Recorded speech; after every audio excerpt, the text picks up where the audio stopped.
What's going on, guys? Peppa Gamer here, back with another Epic 7 video, and today we're trying out Rimuru on a budget, meaning 0 skill ups, no mola. However, we do have an imprint into him after our summoning session. We said, you know what, we're gonna try to keep going and see if we can get some more copies of the artifact. We got a couple more, so we totaled up, I think, like 4 artifacts, and we went to pity for Rimuru, but that's fine. But at least we got him on the imprint. It's attack percentage, which is still really nice.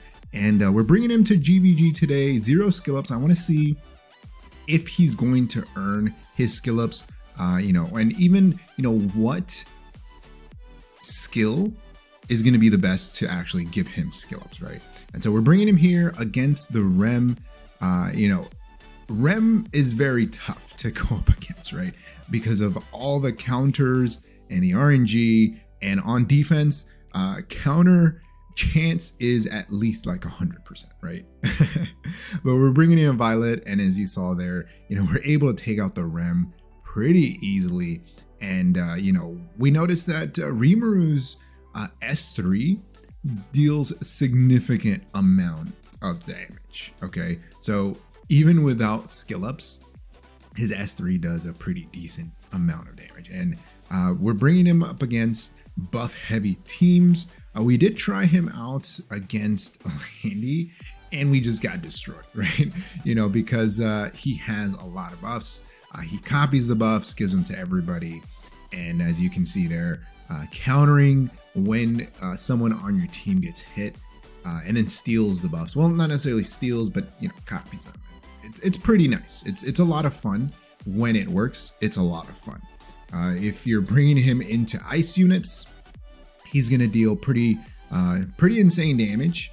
Going up against Bruiser units here, you can kind of see that he doesn't deal like insane amounts of damage against full Bruisers. If he has elemental advantage, you're probably gonna win that fight. Especially if you're copying buffs, because again, he's going to deal that fixed damage the more buffs that you have. So ideally, I think it's like 8 buffs where you'll get the full 10k damage. And as you can see here, we did 5k, and then we did another 6k on top of that from the fixed damage, which was actually pretty nice. That put us at 11k on the S3, and I don't think he had attack buff on that. So, just imagine if you had that, fully leveled up, the S3, you'd probably get that full, or if you're playing with way more buffs than we are, you get that full 10k. So the 10 plus the 5, that's 15k damage. And that's not including skill ups, right? Because of his counters and the copy buffs here, you see that we copied the revive. And because of that, we were actually able to survive this fight. Violet is in no danger here because he is Violet, and Rimuru here is just kind of copying buffs, keeping the survivability up, which is really nice. We end up soul burning on the S3 here. When you soul burn, you reduce the cooldown by 2 turns. As you can see, we proc skill null, and then we hit her with the fixed damage. We hit her for 8k, which is still really nice. It's not 20k damage or anything like that. You kind of want to think of Rimuru as kind of like a grass LQC, like a little Queen Charlotte, right? Because of the fixed damage. You see here him coming back because we copied the revive. I need to stop saying stole, right? Because he doesn't steal buffs, he just copies them. And then we just pretty much end the fight, right? So he provided kind of a lot of survivability because of the copy buff mechanic, right? And so on this one, we're bringing up against Landy. I think we had a chance if we didn't int. And you'll see what I mean. We wanted to test the damage against the crowd. Maybe on attack buff, plus 5 on the S3, I think we could have taken him out. As you can see here, we do 6k, and then we get an additional fixed damage on top of that, which is really nice. We end up doing 14k damage on the crowd, and then we just int, right? Because he just forces somebody.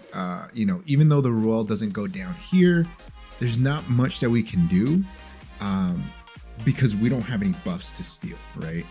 Because we don't have any buffs to steal, and then if that Landy goes, which she is gonna go, it's pretty much GG, right? She's gonna go full stacks and then destroy everyone on the opposing team. He doesn't have any other survivability. He already went with his counter.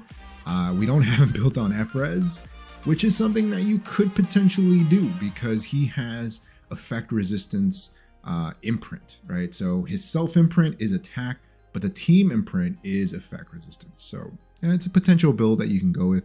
On the next one, we are bringing him with some buffs.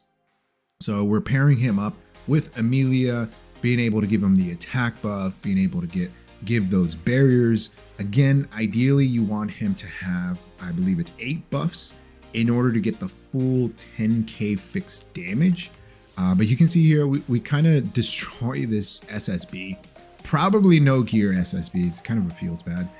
But you'll see we'll go into the Rowana here. And once we start working on the Rowana, he does deal pretty decent damage. And when she puts up the revive buff, it's just another buff that he can copy and give to your team, which is really, really nice because it's going to improve the survivability of your team in GVG. So you can definitely bring him against like Maid Chloe, Rowana with the revive buff, or any other unit that gives like a lot of buffs, right? You copy those buffs, you give them to your team, it allows you to bring in more damage dealers with revive buffs, potentially like immortality or something. I think there's a lot of buffs out there that you can definitely have a lot of fun with. But at the same time, you have to remember that Maid Chloe is usually paired with like a Landy, right? There's usually a Landy on defense somewhere. So Landy on defense is a big no for him. Unless you I guess strip. But if you're stripping the units, then you're removing their buffs, right? And then you're kind of not taking advantage of Rimuru because he wants buffs on the opposing team, which is kind of tough, right? Because at the same time, he's dealing damage, he's copying buffs, but you want the other team to be proccing their buffs, right? So it's gonna make things a bit difficult. It's kind of like Landy, right? The more buffs on the opposing team, the more stacks that she gets, and then she's gonna be able to S3 and deal insane amounts of damage.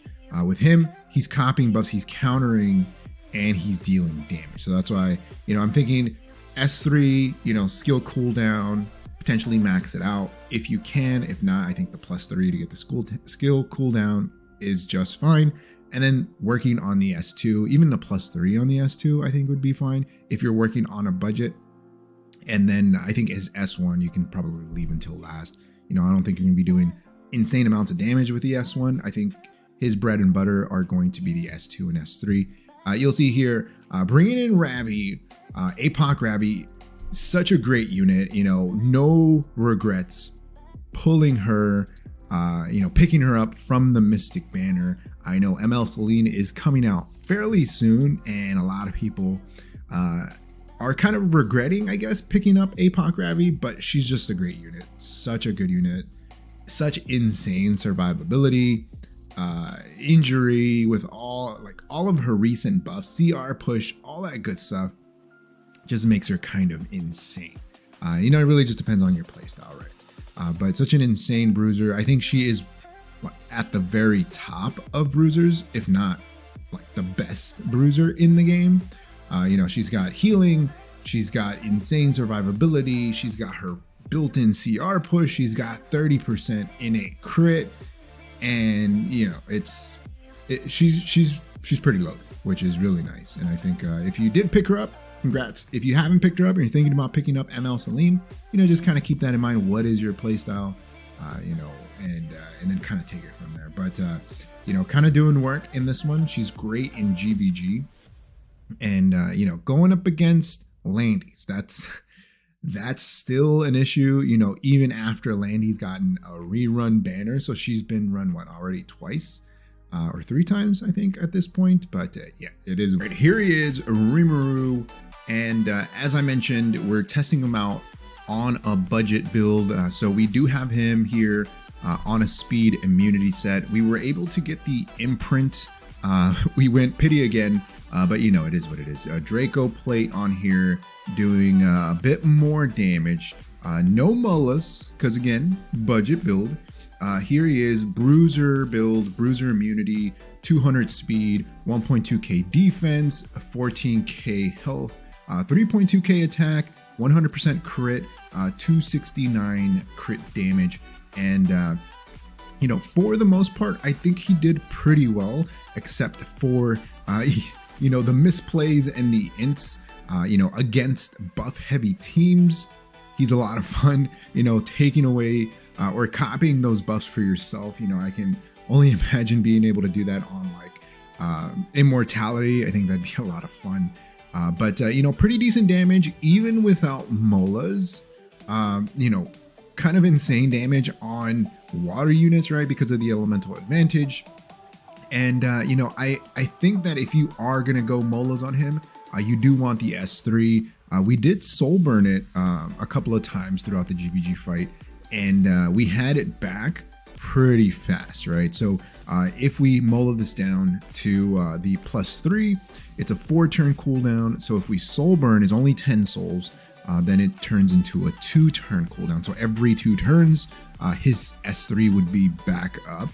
And then I think after the S3, because you want to deal as much damage as possible, because the 10k fixed damage is added on top of his initial damage, which you saw there, like against that Crow. He did like what, 14k without molas, right? So if you're dealing way more damage with the S3 and then adding on that 10k, it can add up very, very quickly. The S2 here, I think, is probably the second priority because he's going to be countering, right? And when he counters, he does pretty decent damage, right?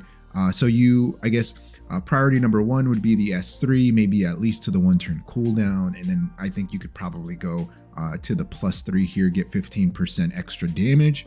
And then the S1, I think it's very low priority just because, you know, it gives him a random buff, which is nice. But I mean, he's not dealing insane amounts of damage with the S1. His main damage is going to come from the S2 and S3. So I think if you go full into the S3 and potentially S2 to kind of start things off, I think you'd be good. But I mean, without molas, he's putting in work. You know, I can only imagine +15 Rimuru, right? But that's going to be it. Let me know your thoughts about him in GVG. Have you gotten a chance to test him out? Let me know how you're pairing him up. Are you going full buff heavy teams?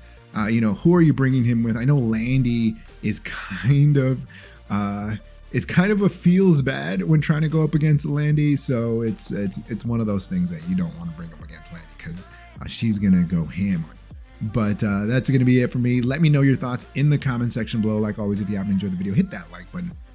If you haven't subscribed, hey, think about subscribing. It really helps the channel grow and reach more people like you who like content like this. Like always, thanks for watching, and I'll see you next time. Peace.